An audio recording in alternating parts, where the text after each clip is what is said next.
Você acha que se o Lula for derrubar a taxa da blusinha, vai precisar de um projeto teu? Ele mesmo vai derrubar. E você sabe o que eu tô falando. Aquilo foi uma negociação do Congresso. O Lula contra o tempo inteiro. Eu acompanhei isso. Aí de última hora disseram, ó, cai de 60% para 20%. Impuseram ali. Impuseram um acordo. Foi patrocinado e dirigido pela Câmara, pelo presidente da época. Foi isso que aconteceu. O Lula protestou contra isso o tempo todo. Essa é que é a verdade. E deixa eu te contar em relação à questão dos deputados. Todo mundo votou pelos seus estados. Votamos. Só que naquele momento, de lá pra cá, houve uma mudança na conjuntura muito grande. O debate que está colocado no país agora é quem vai pagar a conta por essa crise que apareceu aí agora. Se são os mais ricos ou o que vocês defendem. Porque eu quero perguntar se o Kim defende tirar os pisos constitucionais de saúde e educação. Eu quero te perguntar, Kim, também, se você é a favor de desvincular o salário mínimo da Previdência, ou seja, que o aposentado pague menos, ganhe menos do que um salário mínimo. Você entende, Vilela? A discussão aqui é quem vai pagar a conta. Então, esse é o debate que está colocado para o país. E eu vejo uma reação muito grande do Congresso, sim. Porque nessa hora, ninguém quer mexer em nada. Ninguém quer abrir mão dos benefícios tributários. Desembargador não quer mexer no super salário. Ninguém. E aí? Então, é em cima desse debate que eu te pergunto. Qual é a saída? A saída que o mercado oferece é essa. É tirar dos pobres. Desvincular de saúde e educação dos pisos constitucionais é um crime. A gente tem que avançar muito nisso. Desvincular o salário mínimo é mais do que um crime. É uma elite brasileira com muita influência no meio político, completamente egoísta, que pensa só nos seus interesses. Eu tô aqui, Vilela. Olha aqui. Você sabe que quando foi acabar a escravidão aqui no Brasil, existe uma grita. Sim. Acabar com a escravidão é um erro, as pessoas não vão ter... A nossa contrapartida, né? 1936, quando criaram o salário mínimo, a mesma coisa. Vai quebrar o país, vai quebrar o país.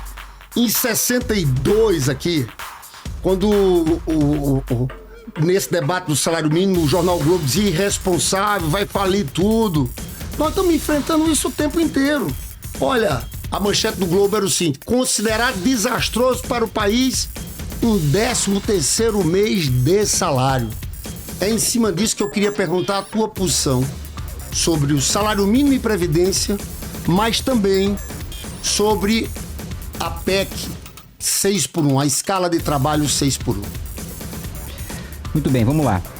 Primeiro ponto, sou sim a favor de desvincular piso de saúde e de educação. E não é para investir menos em saúde e investir menos em educação. Nenhum país europeu, Estados Unidos, Japão, nenhum deles tem piso constitucional de saúde e educação. Todos eles têm saúde e educação melhor do que o Brasil. Esse modelo institucional é um fracasso. E é um fracasso porque não dá flexibilidade pro gestor governar como ele precisa governar. Aí você tá me falando, mas se não tiver piso, o político não vai investir nada, o presidente não vai investir nada, o governador, o prefeito não vai investir nada em saúde e educação. Não existe vinculação constitucional para assistência social. Não existe vinculação constitucional para Bolsa Família, por exemplo. E a assistência social foi um dos investimentos que mais aumentaram nas últimas décadas. Assim, em 10 vezes mais do que a gente via nas últimas décadas, e não tem vinculação para isso. Como é que você soluciona o problema, por exemplo, de em 2026 a gente ter mais idosos do que jovens, com piso da educação e com piso da saúde, com a realidade de 5 mil municípios diferentes, em que tem município que tem pessoas mais idosas que precisam investir mais em saúde e menos em educação porque não tem mais aluno. Essa é uma questão de governança, não é de tirar dinheiro do pobre para passar pro rico. É política pública pro pobre mudando de acordo com a prioridade do gestor. Então, sou a favor sim, não tenho nenhuma vergonha em relação a isso. Sobre PEC 6x1, eu acho até que você ia falar isso, porque eu tenho denunciado o engodo da deputada Erika Hilton há muito tempo. Porque não precisa de PEC pra isso. A gente apresentou um PL também. É isso que eu ia falar, que acho que você tava começando a desenvolver e não falou. Mas o primeiro engodo é esse. Só o fato, e é bom que você saiba disso e que você admita isso aqui e concorde comigo, que não precisa de PEC pra isso, certo? Não precisa. Não precisa. Então, só o fato de ter sido apresentado uma PEC, na minha avaliação, foi só pra criar o carnaval de coletar a assinatura de 171 deputados, de precisar passar por um processo mais complexo na CCJ, aí aprova na CCJ, precisa criar uma comissão só pra analisar a PEC, aí precisa de 10 sessões, aí depois precisa de 308 votos em 2 turnos nas 2 casas pra daí ser aprovado, ou seja, a deputada Erika Hilton fez isso pra enganar o trabalhador. Não fez isso para acabar com a escala 6x1, porque um PL apresentado por um deputado, com a assinatura de um deputado, levado para o plenário, faria essa mudança. Agora, mudar isso só com uma lei vai fazer mudar a realidade? Não vai.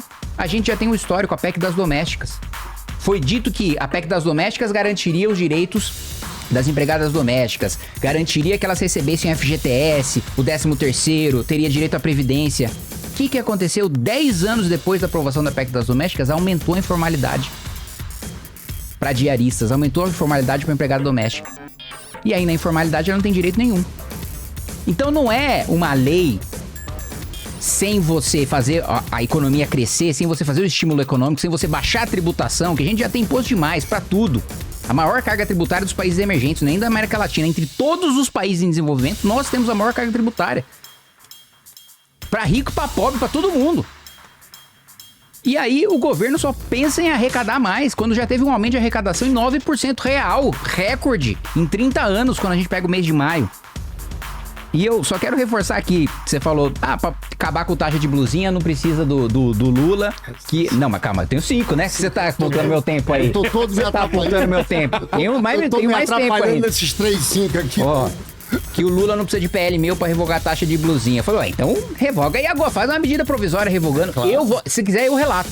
Eu pego essa briga e eu duvido, Lindbergh, eu duvido que se o Lula mandar essa medida provisória, ou se você convencer o presidente Hugo Mota a pautar o meu projeto, que minha assessoria já deve estar fazendo agora, eu duvido que o plenário tem coragem de votar contra. É muita pressão popular. Como eu coloquei pra você, 88% de quem comprava. Eu comprava. Fazia compra online. Em site internacional, Shein, Shopee. Todo mundo fazia. Assim, isso foi um dos maiores baques de popularidade do governo, e o governo insistiu sim. Manteve sim, sustentou sim. Lula não vetou, não quis comprar essa briga. Se ele era tão convicto contra isso, vetasse e depois levasse a briga pro veto e deixasse aí sim o ônus pro Congresso, se o Congresso tivesse derrubado o veto, né? E pra fechar, eu quero colocar o seguinte.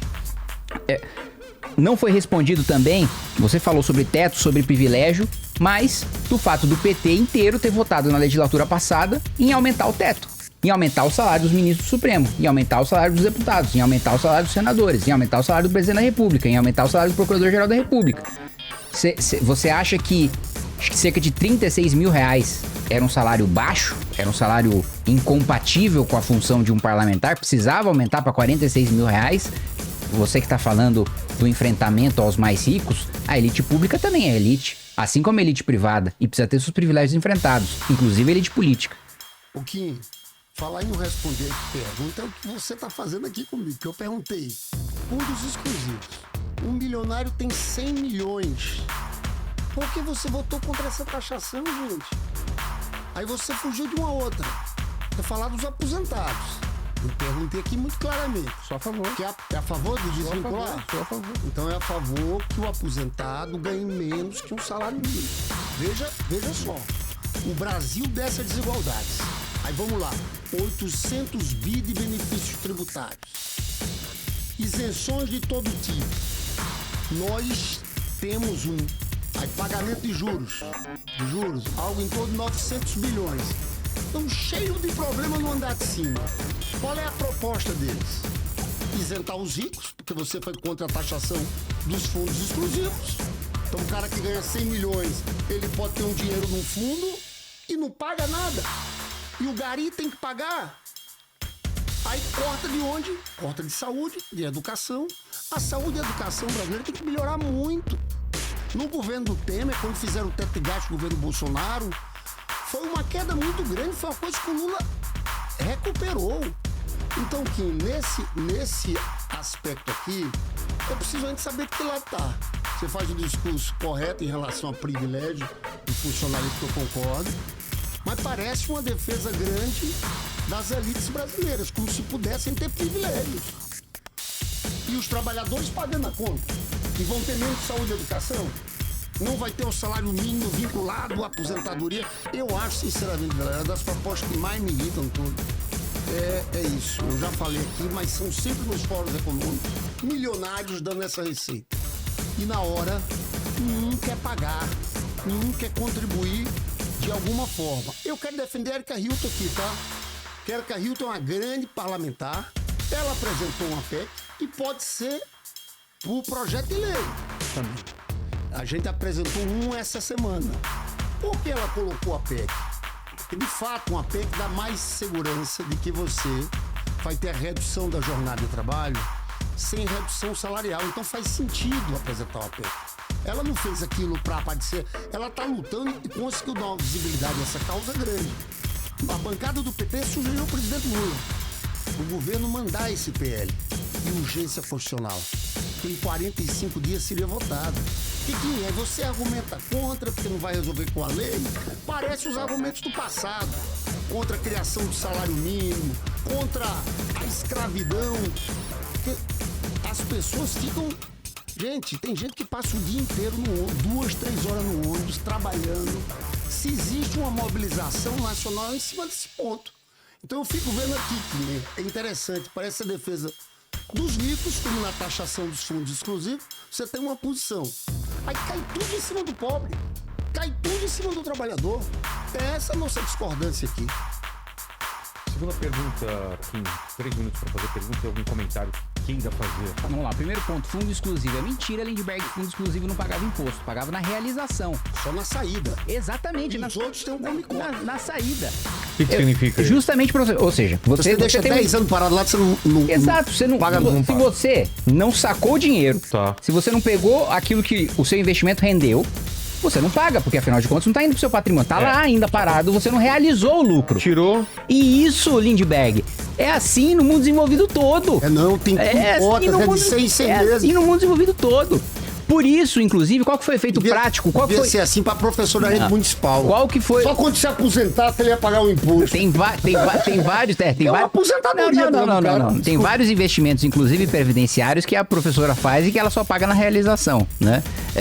E aqui eu não tô fazendo defesa de rico, de bilionário. O que eu tô fazendo a defesa é do Brasil, do sujeito não tirar o dinheiro daqui, que foi o que aconteceu. Porque essa tributação não tem no Paraguai, não tem no Uruguai, essa tributação não tem no Chile, e os investimentos dos fundos exclusivos foram pra lá. A gente perdeu dinheiro com isso, Lindbergh. Não trouxe benefício nenhum pra gente. Verifique com o Ministério da Fazenda, pergunte pro Haddad quanto é que foi arrecadado com isso dos fundos exclusivos. No momento que saiu a notícia, todo mundo tirou. Todo mundo deixou de fazer investimento no Brasil. Então não adiantou absolutamente nada. Outro ponto, você falou, olha, quando o Temer colocou o teto, foi um desastre pra saúde, pra educação. Eu lembro que colocavam como a PEC do apocalipse, né?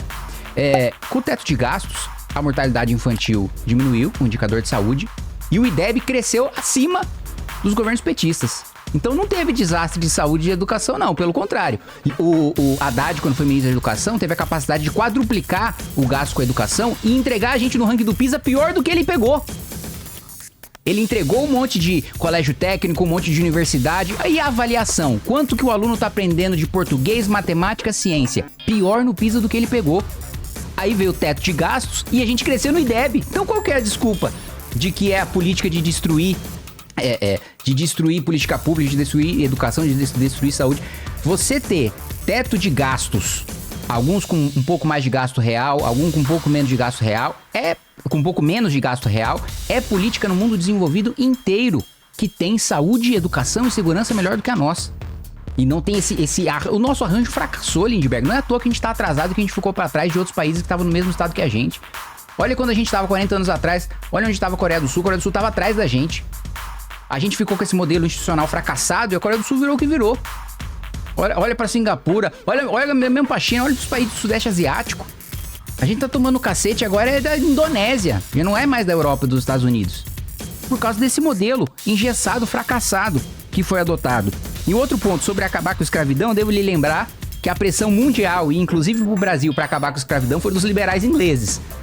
Então, historicamente, não foi bem assim da argumentação dos capitalistas e dos liberais contra o fim da escravidão. Quem estava defendendo, na realidade, eram ali os conservadores da época, os monarquistas da época. Agora, os liberais, os capitalistas, aqueles que estavam na ponta de lança da Revolução Industrial, foram aqueles justamente que promoveram a militância mundial pela abolição da escravidão, inclusive no Brasil.